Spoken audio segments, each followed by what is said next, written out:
வணக்கம் வணக்கம் வணக்கம். நான் உங்கள் கோவா தாத்தா. கோவா தாத்தா டைரியில் எனக்கு என்ன பார்க்கணும்னா அவலம்.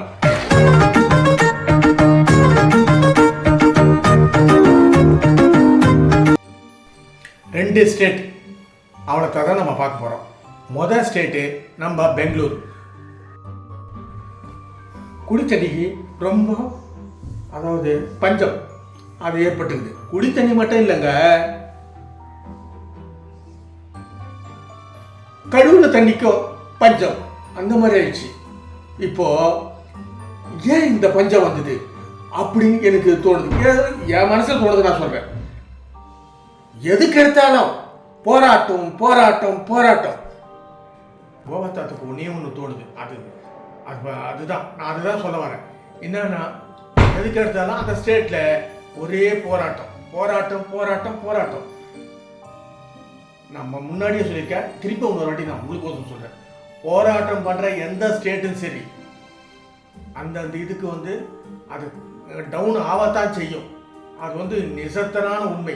ஆனா அரசியல்வாதிங்க அவங்க லாபத்துக்கோசம் அந்த மாதிரி அவங்க பண்ணி அந்த மாதிரி வழி நடத்துறாங்க. இவ்வளோ காலமா இருந்தாங்க, தண்ணி போராட்டம் பண்ணாங்க, தவிர போராட்டத்தில் தான் அவங்களுடைய கவனத்தெல்லாம் செலுத்துறாங்க. அதுக்கு முன்னோடி இது ஒரு 5 வருஷம் கழிச்சு இப்போ அடுத்தது 5 வருஷம் கழிச்சு இவ்வளோ ஜென்ரேஷன் ஜாஸ்தி ஆகும். அதுக்கேற்ற மாதிரி அந்த தண்ணி வரத்துக்கு வழி பண்ணுறதே இல்லை.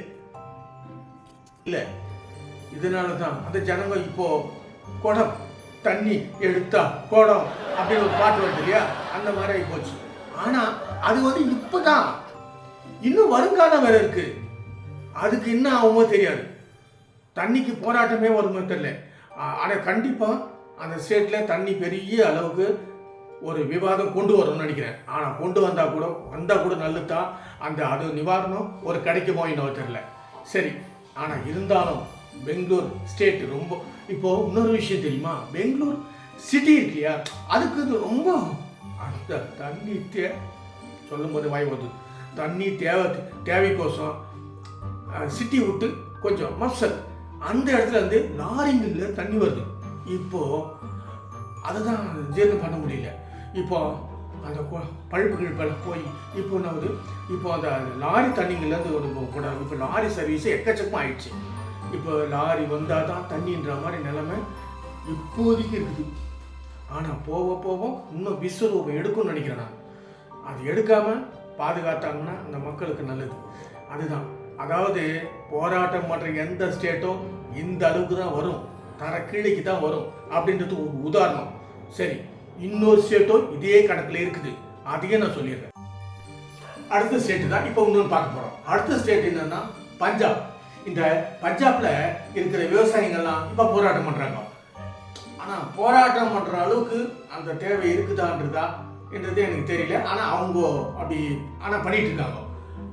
எதுக்குன்னாவோ இதுக்கு பின்னாடி ஏதாவது வேற யாருன்னா சொல்லி இந்த போராட்டம் நடத்துகிறாங்களான்றது எனக்கு ஒரு டவுட்டாகவே இருக்குது. அது இருந்தாலும் இருக்கலாம், அது இல்லாமே இருக்கலாம். ஆனால் மறுபடியும் சொல்கிறேன், திருப்பியும் அவங்க போராட்டம் பண்ணுறாங்க. போராட்டம் பண்ணாங்கன்னா அதே மாதிரி தான் பஞ்சாபுக்கும் நடக்கும். இப்போ போராட்டம் பண்ணுறது இப்போ தெரியாது. இந்த போராட்டங்கள்லாம் ஒரு 2-3 வருஷம் கழிச்சு பார்த்தீங்கன்னா அதே பஞ்சம் திருப்பி கீழே வரும், கண்டிப்பா வரும். ஏன்னா எந்த ஒரு ஸ்டேட்டும் எதுவாக இருந்தாலும் பேசி தீர்த்துக்கலாம். கொஞ்சமா நிறைக்கும், அது பரவாயில்ல, பேசி தீர்த்துக்கலாம். அதாவது நம்ம முழுசா அடைஞ்சே தீர்வோம் நம்ம நம்ம இதுன்னு சொல்லிட்டு அவங்க அந்த போராட்டம் நடத்துறாங்க. அது அந்த மொத்தத்துல அந்த போராட்டம் எந்த ஸ்டேட்ல வந்தாலும் அந்த ஸ்டேட்டுக்கு கண்டிப்பா இறங்கு முகம்தான். அந்த ஸ்டேட்டோட போகாது, அது நம்ம இந்தியாவையே பாதிக்கும். அதுதான் இந்த ஒரு பாயிண்ட் இறங்கும் போது இந்தியாவுடைய ஜிடிபியும் இறங்கிறதுக்கு வாய்ப்பு இருக்குது. போராட்டம் இருந்ததுன்னா ஒரு கம்பெனி உள்ள வராது. கம்பெனிங்க உள்ள வரலன்னா தொழில் வாய்ப்பு அது குறையும் போது கண்டிப்பா ஸ்டேட்டுடைய இது இறங்கும்.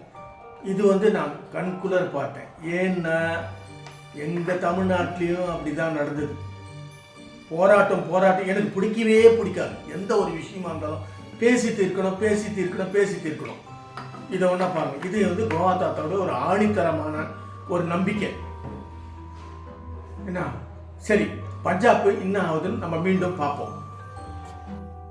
பஞ்சாப் சகோதரர்கள் ரொம்ப பாராட்டப்பட வேண்டிய ஆள். அதாவது அப்படிதான் இருந்தாங்க. அதாவது எப்படின்னா உழைப்பால விவசாயத்தை ரொம்ப பாராட்டுவாங்க. அவங்க நல்லா உழைப்பாங்க அப்படின்ற மாதிரி அவங்க எப்பவுமே பாராட்டு. அதாவது முன்னோடியாக கூட நாங்கள் அதை எடுப்போம். இந்த அளவுக்கு அவங்க அந்த அந்த அந்த அந்த வேளாண்மையே நல்லா அவங்க பண்ணுறாங்க அப்படின்னு சொல்லிட்டு நாங்கள் எங்களுக்குள்ளேயே பாராட்டிக்குவோம். அந்த மாதிரி இருந்த ஸ்டேட் அது. ஆனால் அதுலேயே அவங்களுக்கு ஒரு சைடு எஃபெக்ட் மாதிரி இந்த போராட்டன்றது அது வச்சுருக்காங்க. அது வந்து அதுக்கான அதை அவாய்ட் பண்ணிட்டாங்கன்னா உண்மையிலேயே சொல்கிறேன், நம்பர் 1 இந்தியாவில் என்ன உலகத்திலேயே நம்பர் 1 வரத்துக்கு வாய்ப்பு என்னவோ பார்ப்போம். அந்த பஞ்சாப் சகோதரர்கள் தான் அதை எப்படி நிறைவேற்றணும் எனக்கு. சரி, அடுத்த வீடியோவில் மீண்டும் சந்திப்போம். அதுவரையும் உங்களிருந்து விடைபெறுவது உங்கள் கோவா தாத்தா. சப்ஸ்கிரைப் பட்டனும் அந்த பெல் பட்டனும் எப்பவும் போல ப்ரெஸ் பண்ணி இந்த கோவா தாத்தாக்கு ஆதரவு கொடுங்க. அடுத்த வீடியோவில் நம்ம மீண்டும் கொந்தளிப்போம்.